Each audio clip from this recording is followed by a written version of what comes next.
We're still at the Charbon Steakhouse with Monsieur Jean-François Houd, and we talked earlier about the concept here of the meat, the aged meat. Mm-hmm.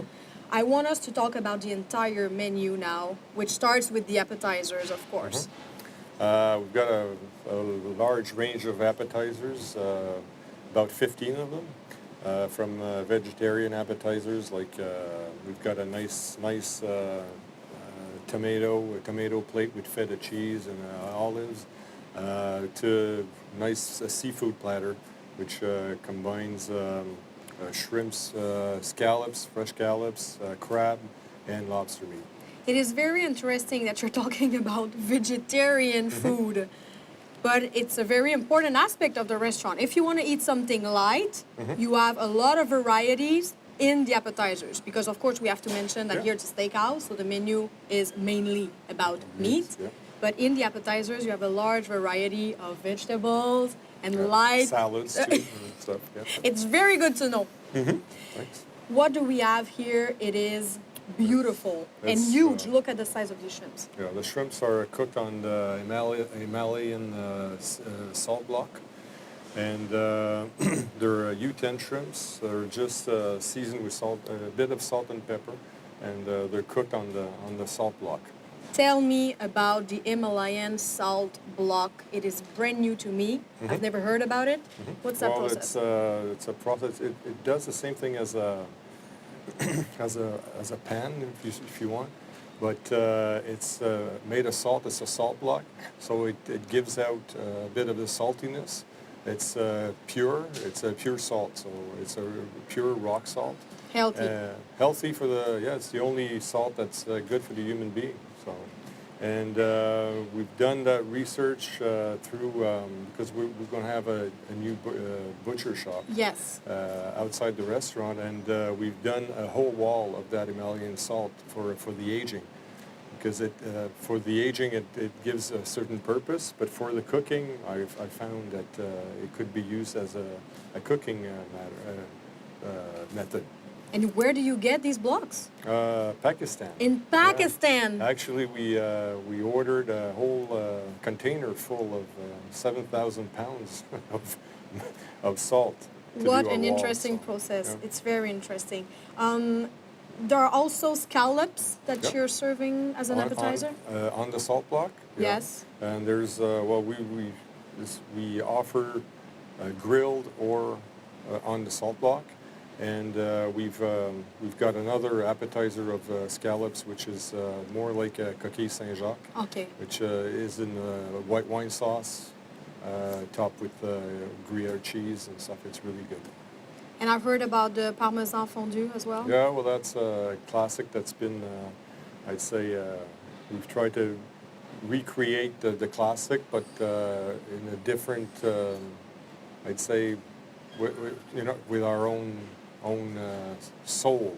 Yeah, exactly. But you must always be creative, and you must be always trying to add something new to the classics. Yeah, well, right now, we've got like different tools to emulsify the sauces and stuff. Instead of before we had flour and butter, and that was mostly it. But now, just doing that, it lightens up the texture of the plate.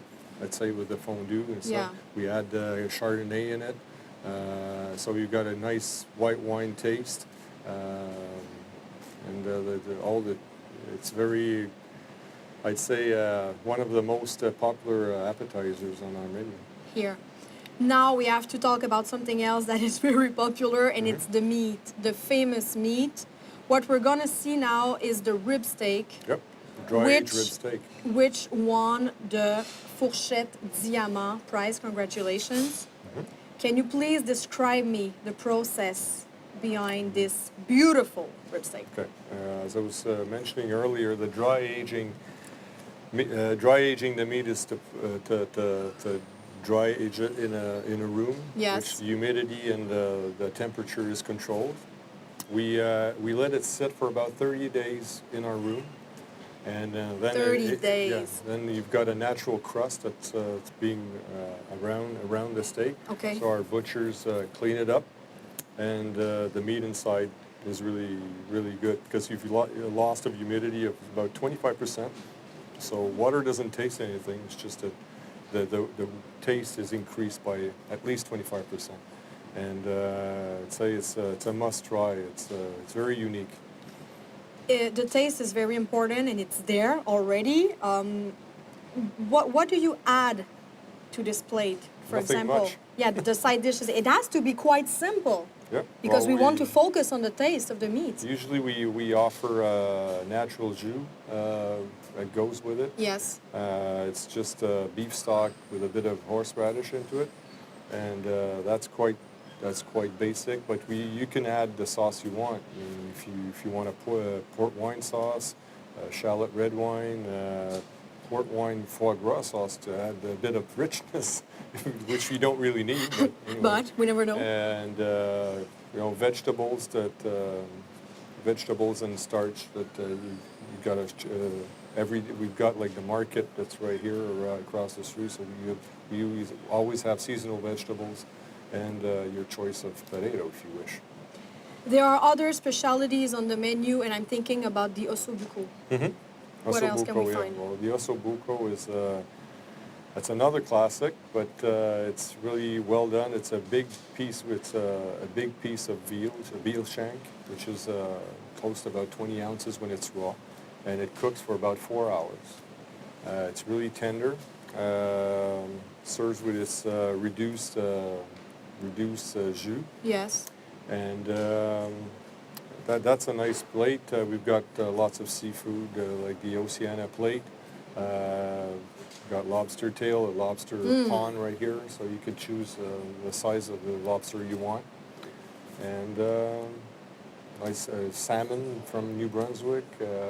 And the pork as well. You told me about the pork, pork that is aging. Yeah, we've got organic. We're working with the Charlevoix Organic Farms, and which we did is we buy we buy the loin. Yeah. And we age it for 24 days.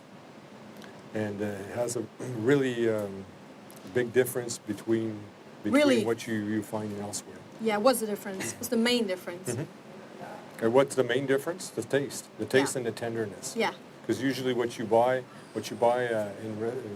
not only in restaurants but in grocery stores and stuff, the meat is not aged. So it's really tender and you've got a nice buttery taste to it. After all of it, do we still have place for dessert? If you got a sweet tooth, Why not? some people need a dessert, and I personally don't. But a lot of people love this dessert, which is it's salt and it's a sweet and salty chocolate cake. It has salted caramel with caramelized peanuts and a chocolate ganache. Isn't it So beautiful? you got the sweet and you got the saltiness. Wow. And it's served with a coconut caramelize and the caramel that's in the cake. It's a lot. Oh, it's a good piece. We need a big appetite? You can share if you want. Yes, Yeah. but that's only if we want. If you want. Thank you very Thank you. much, Monsieur Wood. Thank you.